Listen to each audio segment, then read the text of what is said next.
80 tahun lalu, sebuah peristiwa kelam mengguncang dunia.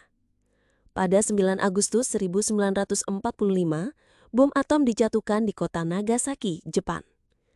Dalam sekejap, puluhan ribu nyawa melayang dan kota itu berubah menjadi lautan puing. Namun, di tengah kehancuran tersebut, ada sebuah kisah yang tetap hidup. Kisah tentang sebuah biara yang selamat dari maut. Ledakan bom plutonium yang dijuluki Fat Man menghancurkan semua yang berada dalam radius 1,5 mil dari titik ledak. Lebih dari 40.000 orang meninggal seketika, dan dalam 5 tahun berikutnya sekitar 60.000 orang lagi wafat akibat penyakit yang disebabkan radiasi. Tak terkecuali Katedral Urakami. Pagi itu, umat Katolik sedang mengikuti misa untuk mempersiapkan perayaan Maria diangkat ke surga ketika bom diledakkan. Gereja hancur, begitu pula ribuan rumah warga. Namun, biara Seibo no Kishi yang terletak di pegunungan di pinggiran Nagasaki tetap berdiri. Biara ini dibangun pada tahun 1931 oleh Pastor Maximilian Kolbe, seorang imam Fransiskan asal Polandia bersama para pendukungnya. Tempat ini menjadi lokasi kedua bagi misi kota tak bernoda, yang pertama kali dimulai di Niepokalano, Polandia. Kolbe memang memiliki tekad kuat untuk berkarya di Jepang. Bahkan sejak tahun 1922, ia telah menerbitkan majalah bulanan Knight of the Immaculata di Krakow. Pada 1930, setelah bertemu 4 mahasiswa Jepang di kereta, ia mengajukan izin kepada pimpinan Ordo Fransiskan Konventual untuk memulai misi di negeri Sakura. Meski sempat diarahkan ke Tiongkok, Kolbe tetap memilih Jepang. Ia tiba di Nagasaki pada Maret 1930 bersama beberapa frater. Kota itu dikenal sebagai pusat sejarah Katolik di Jepang.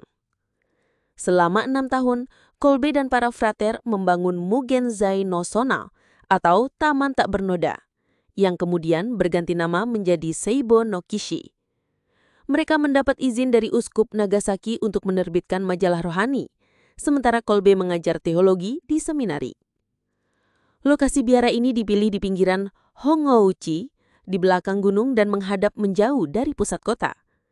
Banyak yang mengkritik pilihan ini, namun justru posisi inilah yang kelak akan menyelamatkan biara dari hantaman bom atom.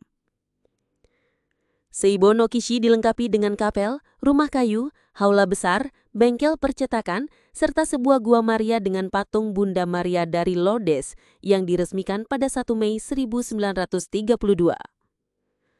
Pada 1936, Kolbe kembali ke Polandia untuk mengurus biara pusatnya.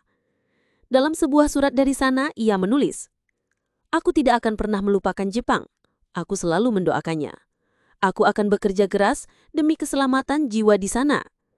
Orang Jepani sungguh mencari agama sejati dan akan menerima banyak rahmat dari Tuhan."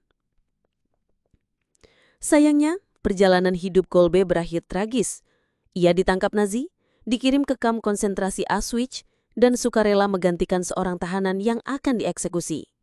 Ia wafat pada 14 Agustus 1941. Hampir 4 tahun setelah kematiannya, bom atom meledak di Nagasaki. Berkat letaknya yang terlindung di balik gunung, biara Seibo no Kishi hanya mengalami kerusakan ringan. Beberapa kaca patri pecah. Para misionaris di sana segera turun tangan merawat korban yang terluka, sakit, dan sekarat. Kini, biara Seibo no Kishi dan gereja Hongouchi masih berdiri, terbuka bagi para peziarah dan pengunjung. Majalah Knight of the Immaculata edisi Jepang pun masih terbit, bahkan mencapai edisi ke-1000 pada tahun 2021. Edisi khusus itu menampilkan sejarah majalah dan mengingat kembali tulisan pertama Kolbe yang berbicara tentang medali wasiat dan perawan Maria tak bernoda, pusat dari gerakan Militia Immaculata yang ia rintis di Polandia dan Jepang. Dalam suratnya pada tahun 1935, Kolbe menulis tentang kerinduannya untuk menjadi sepenuhnya milik Maria, bekerja keras demi misi, menghadapi penderitaan, dan meraih kemenangan rohani.